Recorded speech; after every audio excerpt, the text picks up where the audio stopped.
So I am Allison Skinner-Dorkenoo. I am a psychology professor at the University of Georgia, and I teach classes about prejudice and intergroup relations and racism, and my research is also related to that, how people develop attitudes and biases towards others. Great. Well, we're really thankful to meet you. I'm Bart Glasgow. I'm an attorney. I'm Coley Glasgow. I'm a dental hygienist. I've been practicing 30 years.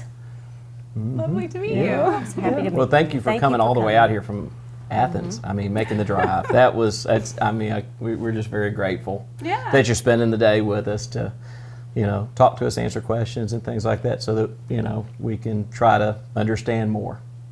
Thank you for having me. Yeah, awesome. So something we had talked about was potentially having you all complete the implicit association test. Okay. The way I think about that is just sort of a tool to help give you some insight into the cognitive associations that you might have that sometimes we're not always aware of. In fact, often we're not fully aware of these types of things. So I sort of think of it as a tool to help you get some insight into that. So if you all are on board with that, yes. we can Absolutely. do that. Sure. Okay. Absolutely. So what do we need to do? Essentially, for that 2-button task, once it tells you to put your fingers on the I and the E keys, essentially what you want to do, it's going to be about things popping up on the screen, and you there's a correct place for it to go. So it'll be faces of people of different races, and there'll be like a side. It'll tell you those instructions of like when it is a black person's face, you press the I, for example, and when it's a white person's face, you press the E. And so you don't have to worry about what I just said because it'll tell you. Okay. Yeah, it'll tell you, and it might not be consistent with what I just said because I was just giving you an example. But essentially, you're just pressing the keys to correctly categorize the stimuli that pops up on the screen, and you just kind of want to do it as quickly as you can. So don't worry about you have to get every single one right because you're going to do a lot of them. So it's going to get like tedious if you're trying to like be perfect and like make sure you never make an error. I always make errors when I do it. So you want to try to be as accurate as you can, but just like go along. Don't worry too much if you make a mistake. Okay.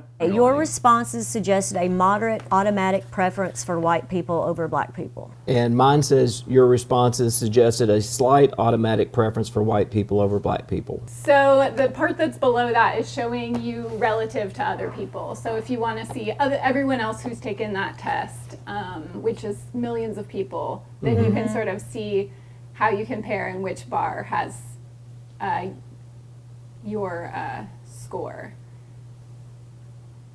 And is this more based on the EI that we did? It is entirely based on that part. Oh, Yeah. Okay. Yeah, and so essentially what this is getting at is sort of, and you probably could get a sense of this while you were doing, of like how easy it was when you had to do pairings of with the positive and negative words on the same key as the different race faces, if you were able to more quickly do the categorizations. And so essentially what this is saying is that it was somewhat easier for you to do the categorizations when white was with positive and black was with negative than the opposite, when those were reversed. Oh, I see. Yeah. Okay. I had a feeling that was going to happen. Because you already had your brain conditioned, and then you flip it. I wish it was good black people, bad white people first. It's random, so it Is sounds it like random? yeah. So it Okay. sounds like you Mine was got that one. Yeah, that's what I got. I got the one that was at the beginning. It was good and good words in white people and bad words in black people, and then at the end it was reversed. But of course, going through there, you start to get a little bit better at trying to. But it is Right. it's kind of an interesting Yeah, because it flipped my... test. Yeah. So cool. All right. So so where do we go from here? I mean, from obviously, we have. It's hard for anybody to say they don't have any implicit bias. I mean, implicit by its very nature is like latent. So where do we go from here? I mean, what do you see as the solution to move from where we may be to where we need to be, and where do you think that is?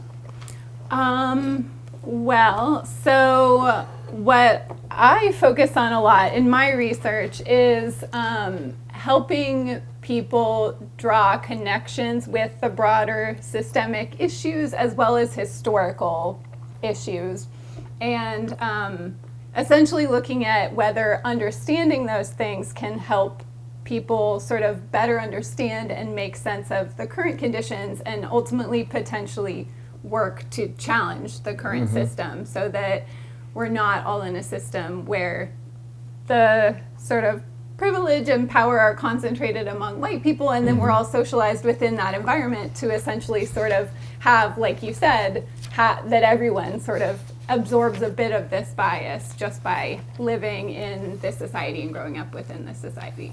Okay. So do you think, I mean, obviously what you're talking about here is you know, like I said, implicit bias, and what you just said was just growing up in the society in one, either as a person who's white or a person who's black, and I try to do that. I try to quit putting the adjective before, because we're all persons, and we're just persons who are white, persons who are black, just like I don't like saying disabled persons either. People with disabilities, they're still people. So, but how, I guess this then would apply to really any place in the world where you have, traditional power concentrated among any ethnicity or anything like that. I mean, is what you would say. Yeah, any type of social group, whenever groups are created and there's, like a distribution of the wealth or the power, all these sorts of things, that we absorb them from being socialized in those environments. Okay. Well, we talked to Dr. Anderson yesterday, and we kind of learned a little bit more about critical race theory than we knew before. And one of the things that I think we both, and I think we understood it correctly, that we were both kind of a little shocked at was that when we hear about we don't want critical race theory taught in schools, or we do want critical race theory taught in schools, that really, and I think Dr. Anderson said this, critical race theory shouldn't be taught in schools. It was her position, that critical race theory is a theory, a construct developed out of Harvard Law School. It really explains how the law has created race and how the law has systematically favored one race over another. And so it's something that should be taught in master's level, but that basically what critical race theory discovers should be taught. If I'm saying it right, I think she would agree with that. I kind of look at critical race theory like if you see Sherlock Holmes, he's got his magnifying glass. To me, I think what she was saying is critical race theory is like the magnifying glass to uncover clues, and then what you uncover is what should be taught and worked on. And so, how does it? Your research into you said the systemic racism, I believe, that you believe that occurs, part of it's implicit, part of it may not be implicit, some of it may be explicit. How does critical race theory look at what your research is on and what you do?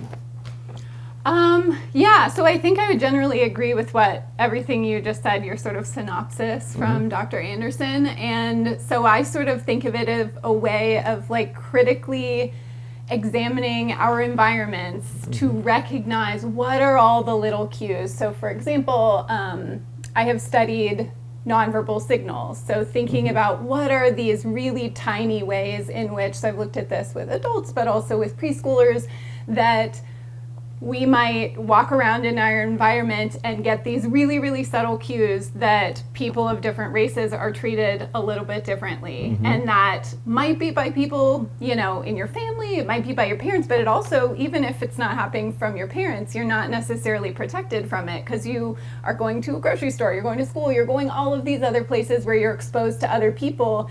And most of the evidence suggests that probably you are getting exposed to these nonverbal biases where people are a little bit warmer and friendlier toward the white people. So even if they say the same things, there might be a little bit more warmth when they say it. And even in media, so there was a study that was done a number of years ago now but looking at like the primetime TV shows for adults and doing an analysis of essentially like the interactions that took place on those shows, just the nonverbal stuff. So exclusively looking at these silent clips and finding that systematically white characters were warmer and friendlier in their nonverbal signals toward other white characters than they were toward black characters. And that was even in really diverse shows. Like I've watched Grey's Anatomy since like it started. Okay. And so that one stuck out to me because it's a Shonda Rhimes show and it's a very diverse show. So it was like shocking to me that was one of the ones in this pool that there's like lots of, and there was lots of, I mean, it wasn't just that show. There was lots of shows in this. They tried to collect, all the primetime shows. What are adults being exposed to? And even looking at that, it was sort of like we're systematically being exposed to these really subtle messages that probably none of us really even knew we were getting from watching TV. So what you're saying, though, those subtle messages, and I want you to please, I know it's interesting to me. I want to learn. I want to learn more, and I also want to analyze, what my positions are, and I always have held that if my positions are worth holding, then I shouldn't be afraid to ask any questions of anyone and listen to what they have to say. So when you're talking about being subtle, do you think it may be subtle for the person who may be given the cue, but the person receiving the cue, it's not so subtle? Is that what part of your research would say, or? Yeah, I would say that. I haven't looked a lot at that, but I would agree with that. Sort of along the lines related to, I'm not sure if you're familiar with the concept of microaggressions, but these little things that, yes, the person who's on the receiving end, especially if you're, perhaps maybe if you're the one receiving the positive nonverbal signals, you wouldn't notice as much, but if you're the one receiving the negative and you're seeing that everybody else around you, it's like, I don't know, it seems a little off. People just seem like they're a little warmer and nicer toward other people. That's probably more noticeable to that recipient when you're the one who's getting sort of the worst treatment. Have there been any studies among like geographical locations in the United States? I mean, I've heard from a lot of people, you travel to the South, people are generally just more warm and friendly. You travel maybe to other areas of the country, and they may be, not so much, and that's just their normal, that's just the way they operate. I mean, we call somebody on the phone and we may spend 5 minutes talking about their family before we get into what we were calling them about, just to check on them. And so has there been any studies to show differences in those implicit clues or those things that, show implicit bias depending on where you live? Not that I know of. So anecdotally, I've heard people talk about some things like that, but I'm not familiar with anyone doing research on that. That actually is kind of something that a student of mine has expressed some interest in doing a study that would look at something along those lines. I was going to ask you, tell us about your background, maybe where you grew up, just to kind of understand why did you choose this type of profession to study? It's very interesting. Well, I was born on the East Coast in Vermont, and then I moved out to California, and that's mostly where I grew up. And I am not entirely sure in the sense of how I got into this work. I mean, I can't place any particular thing. I know that. So I was a psychology major in college, and it was after college I went back to do a master's degree, and I didn't really know what I wanted to do, but I'd been sort of getting increasingly aware of and concerned about social justice type issues. And then I essentially learned that there was a field of doing research on that topic, and I hadn't really realized that, and I thought, oh my God, that's what I need to do. It combines psychology I've been interested in, but never wanted to be a counselor or a therapist, so I was just going, I don't know why I'm doing this degree, but I just love psychology, and so finally all fit together, and and I think sort of and I knew that I wanted to study prejudice, and sort of that general thing has been for the last, 12 years or so that I have been pursuing. Exactly what it looks like and focusing more on systemic issues has increased over time, but the general interest in prejudice sort of has motivated me all along. Okay. Right. Well, I did read I think a research paper you co-authored when you brought up microaggressions, and because I'm interested in, like I said, learning all I can. And so, I will say I read most of it, but some of the things that you point out, or that your co-authors pointed out in that paper, were things like tokenism, and I think all of us kind of know what that is. I mean, it's, you have, it's where an implicit bias can come out, and it makes the person feel like they're just, in this group.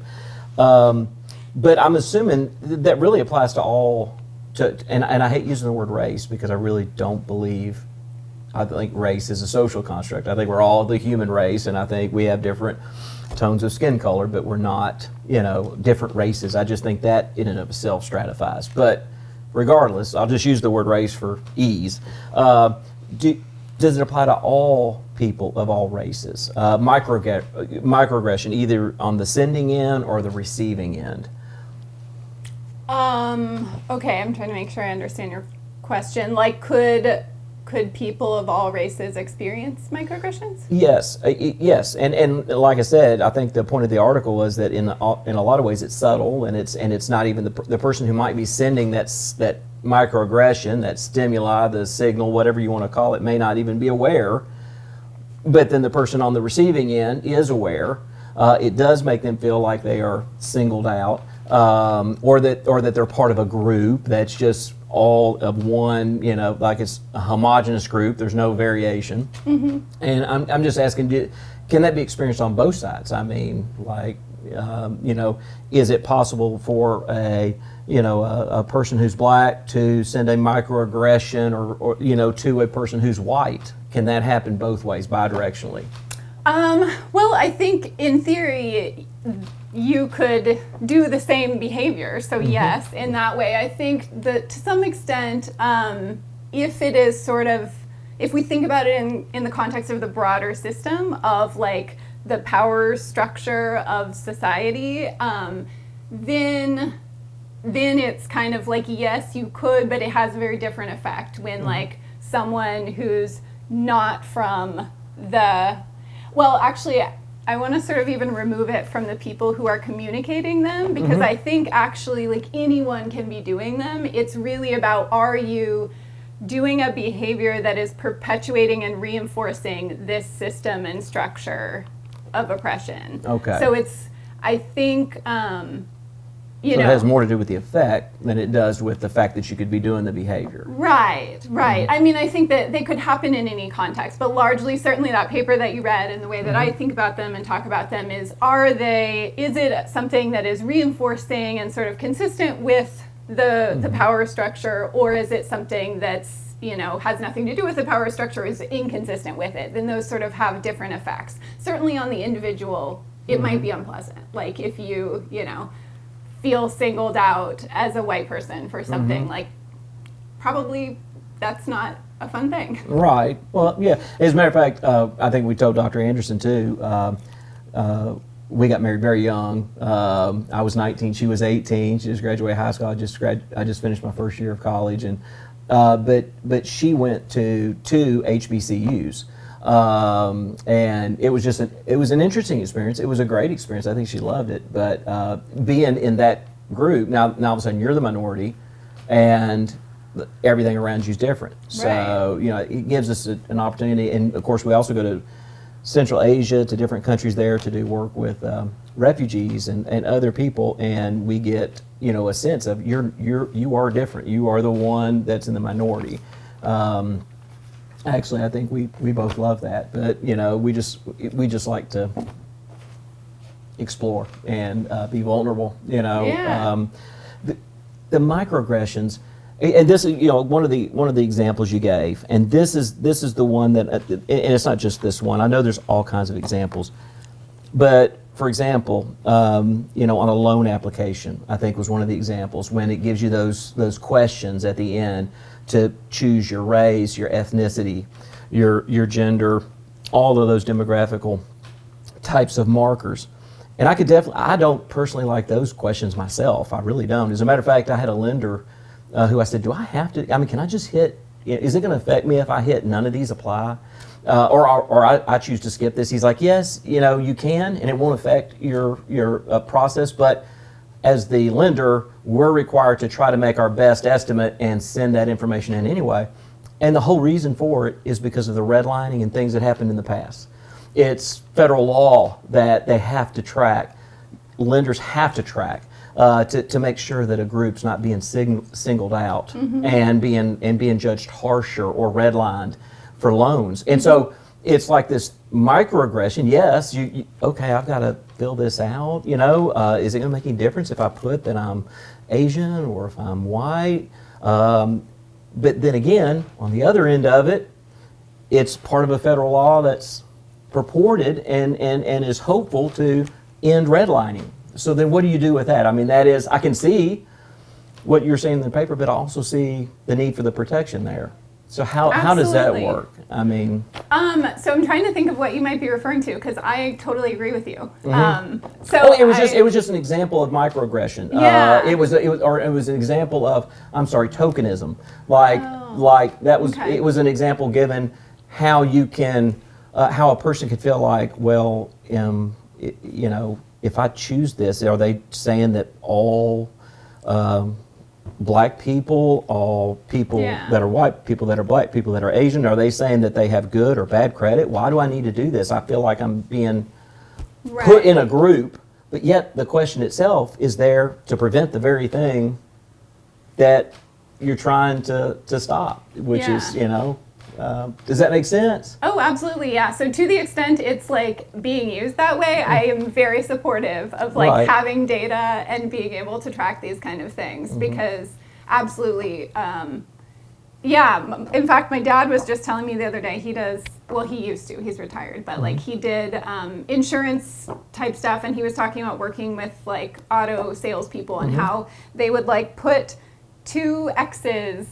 when it was, so like it would be like sign here on the dotted line, and it would be you'd put 1 X. So I don't think they were tracking race data at that time, and it didn't say it anywhere on the application, but they would put 2 X's when it was a black person applying for financing, and only 1 when it was a white person applying for financing, and that like they very much gave different rates for that. Yeah. And so I mean, I think actually tracking to try and like show that people are not, coming up with these other creative ways to continue to perpetuate the system. I am supportive of that. Right. But in the same thing, it also kind of leads to the tokenism. So there's competing interest. In other words, it's like you don't want to have people feel like they're just a token of a whole group and that everything's homogenous. But on the other hand, you need this. And it was just one of the examples that you had in the paper. The other one I think was, which was interesting to me, is that how people of people who are white or people who are black, actually it was like people who are white would change the way that they would greet somebody if the person was black. So their normal greeting may be one thing to a member of if they're white, to somebody who's white, and it'd be something different to someone who is a person who's black. And that is also a way to kind of exhibit that microaggression or that tokenism. And it seems like that can go both ways too. It seems like, a person who's black can change their greeting to when they meet someone who is white, and instead of just being who they are, And so it seemed like in the paper, it was more obviously because you were looking at systemic. What you were looking at was, you believe there's systemic oppression, so you're looking at things that might work that way, but it seems like it can work both ways.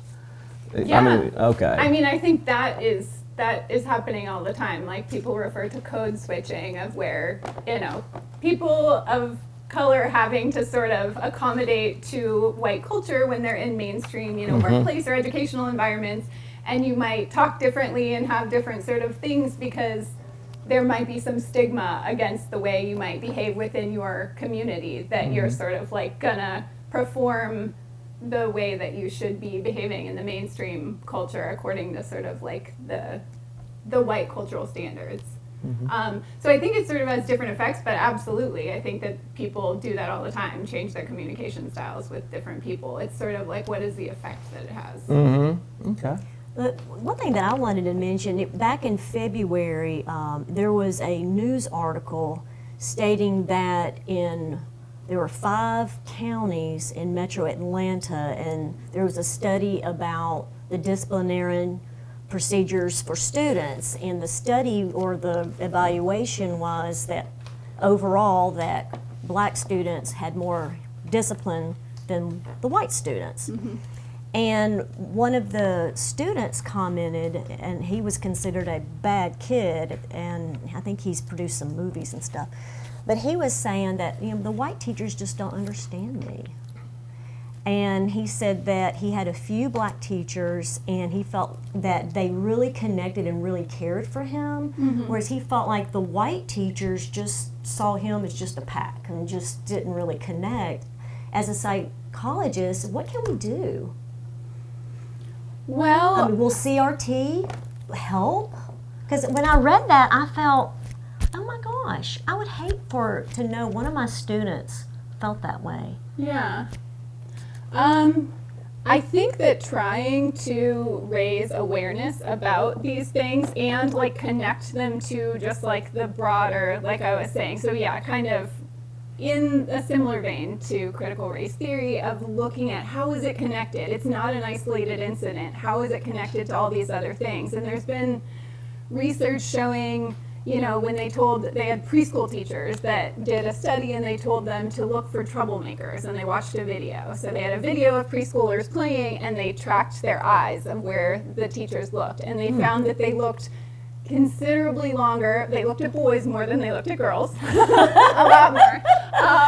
And they especially looked at black boys, boys that were black, and that was a lot more than everyone else. So it's sort of if you spend more time looking for trouble in a particular area, you're going to find more trouble in that area. So, and then there's also been, other work looking at how teachers respond and evaluate when they looked at different sort of transgressions kids might do, things even just falling asleep in class, which might be a very not intentional behavior. They're not trying to be a problem, but looking at how would they respond when it was the second incident, and it was sort of they were much more likely to think that it was this big pattern of behavior, that it was going to continue, and eventually probably this kid's going to get expelled. They had a much more sort of punitive response when it was a child that was black who had done these sort of behaviors that were not desirable in school versus when it was a white child.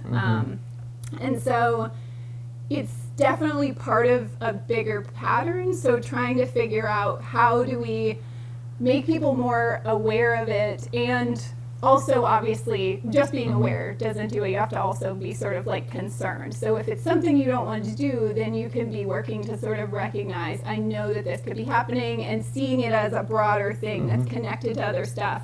And even if I have all of the best intentions and I really believe that I don't want to behave this way, I might actually be doing something I don't want to be doing. So how can I put in these safeguards to prevent myself, to try and catch myself if I'm not living up to my standards?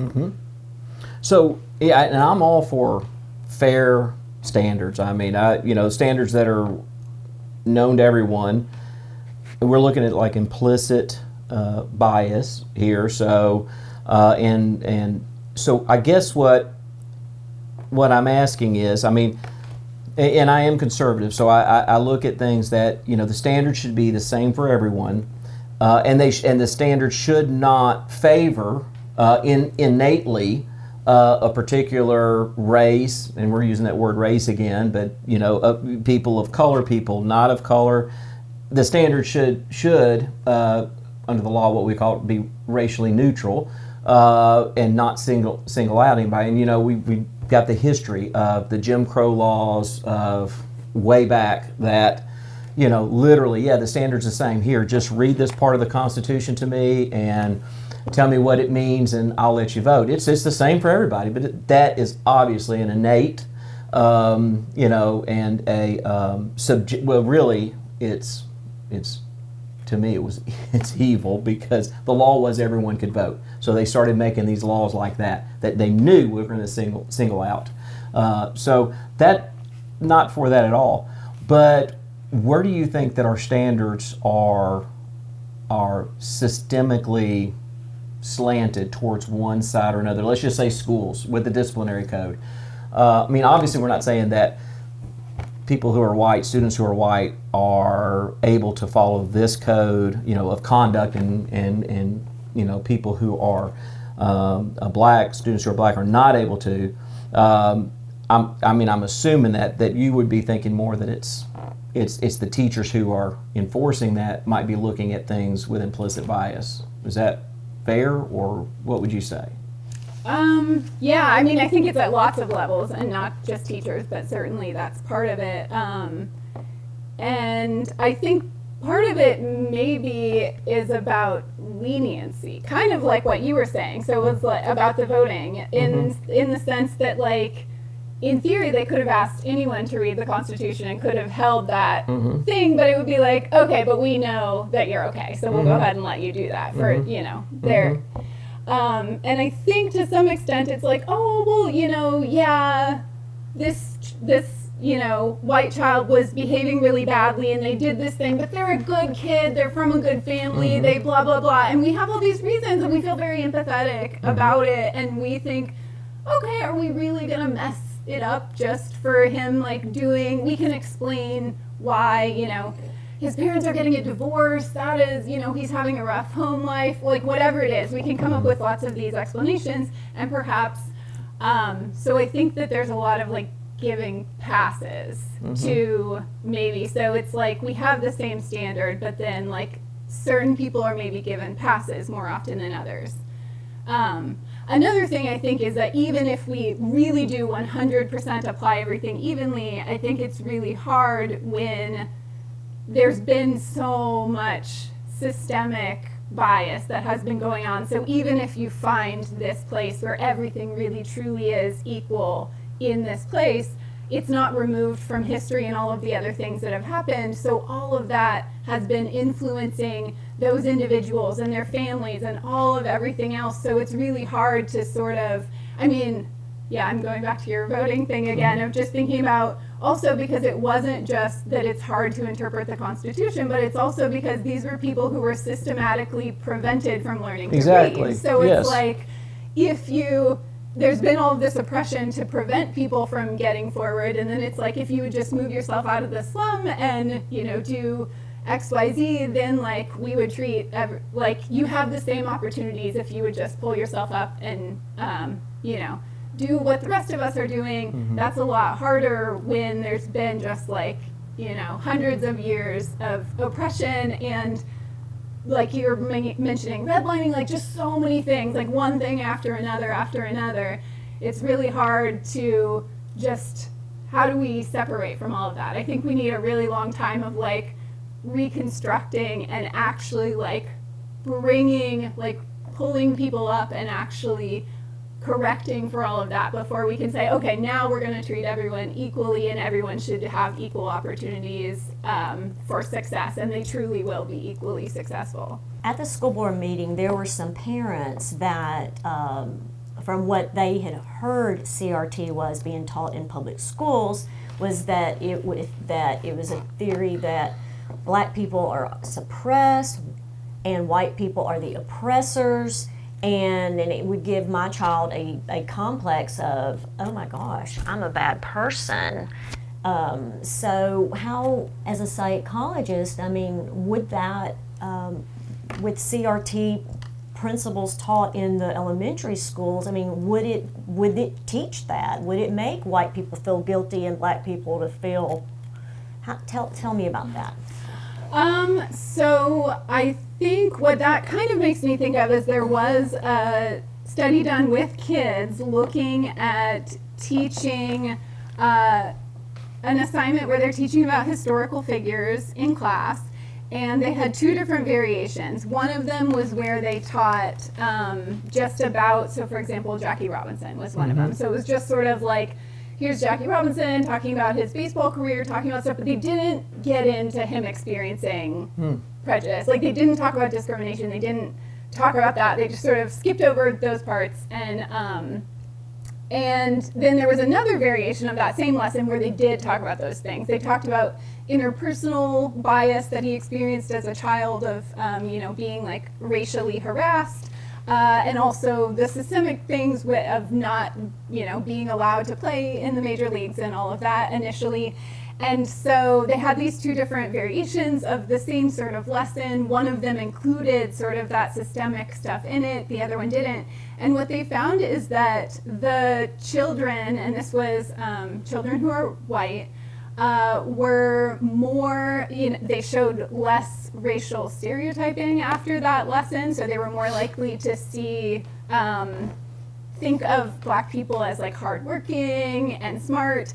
They had showed less racial bias and were more supportive of like racial equity and racial equality than the kids who had the other, like the same lesson, it just didn't include that systemic stuff in it.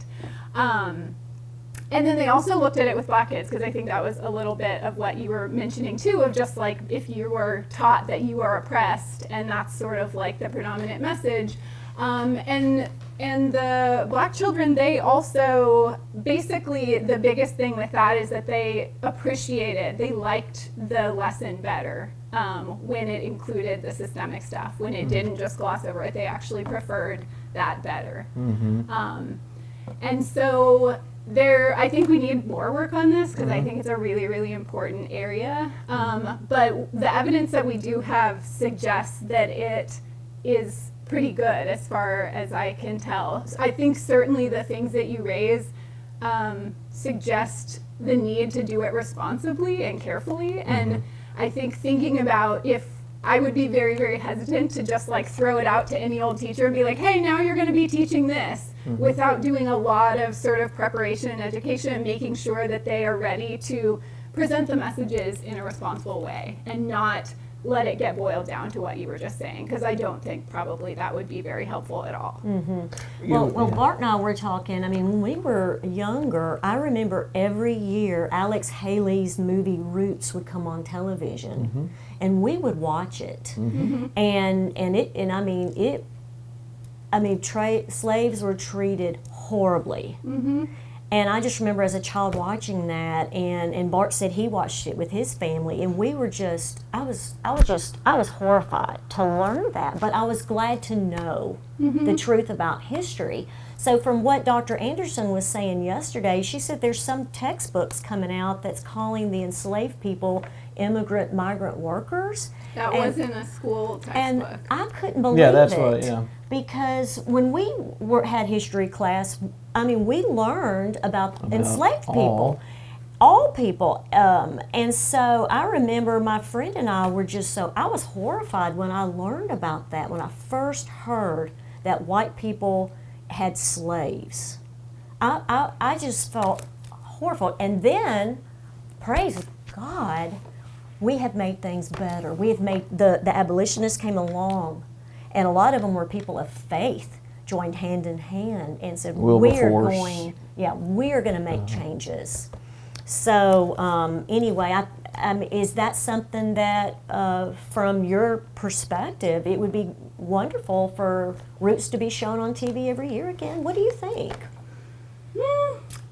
I'm not sure, because there's certainly a lot of people also that I have heard in members of like the black community saying how, repeatedly watching over and over like films about enslavement, about like dramatizing oppression can be really painful. And also, actually, I'm trying to remember what this was, but some sort of radio program where they were actually talking to people who were I think in high school when Roots came out, and they were talking about that, about the experience of like going to school the next day in this like integrated school where they were like going in with white kids, and that was actually like really hard to like suddenly be like, oh, they all know that this is like what we came from and how we were treated. And we can say that like that shouldn't be the way, that doesn't mean it was justified. That doesn't, but like that sort of,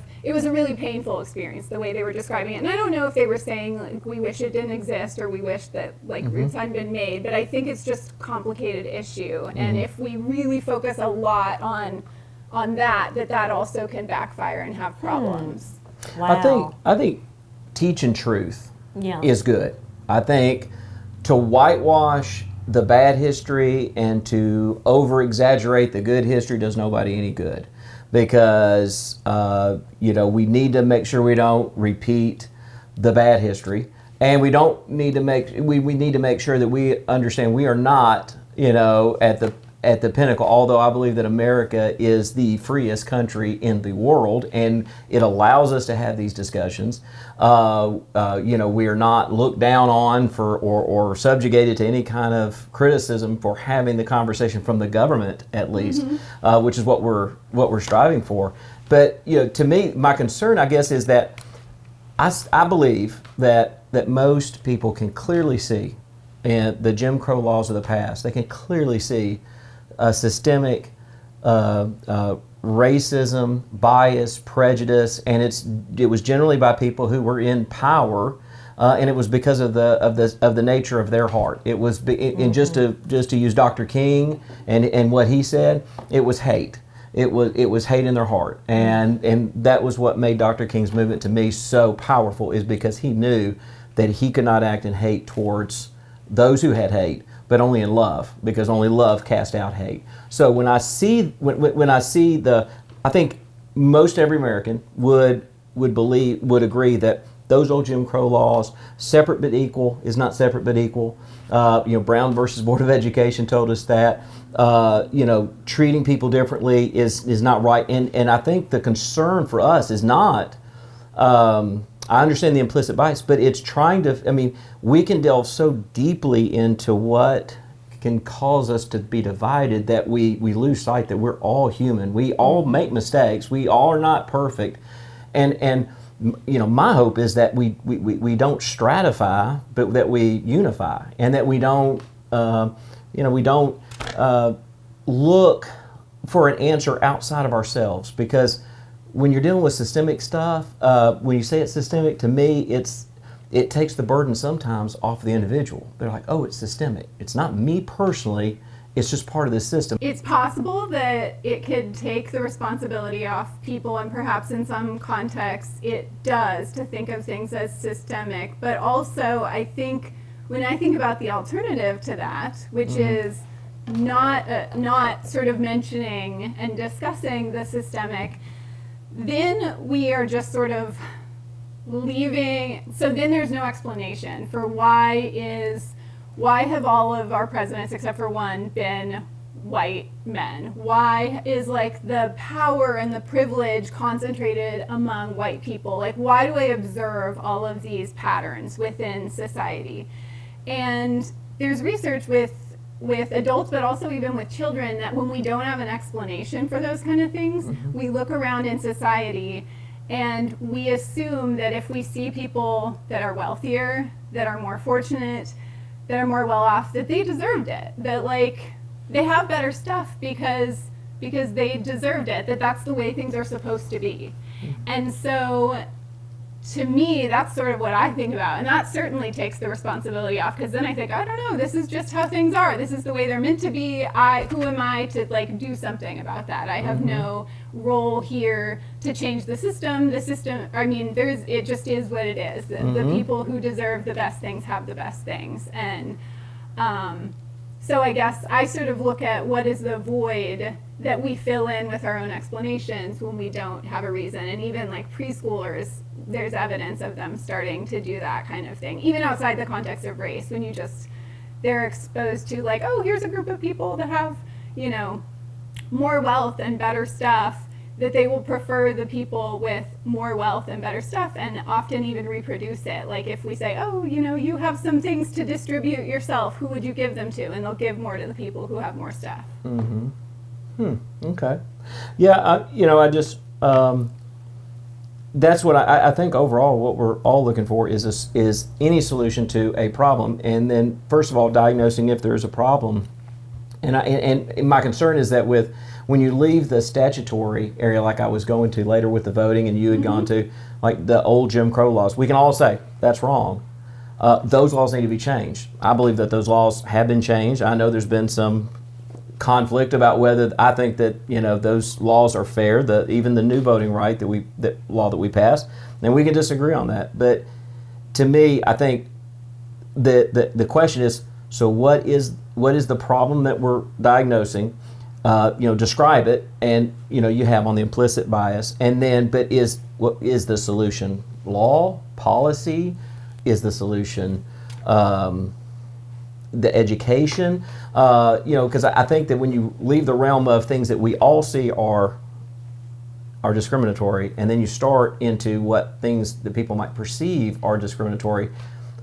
I mean, and believe me, I love to interact with people all around the world. We do. We try to respect everyone.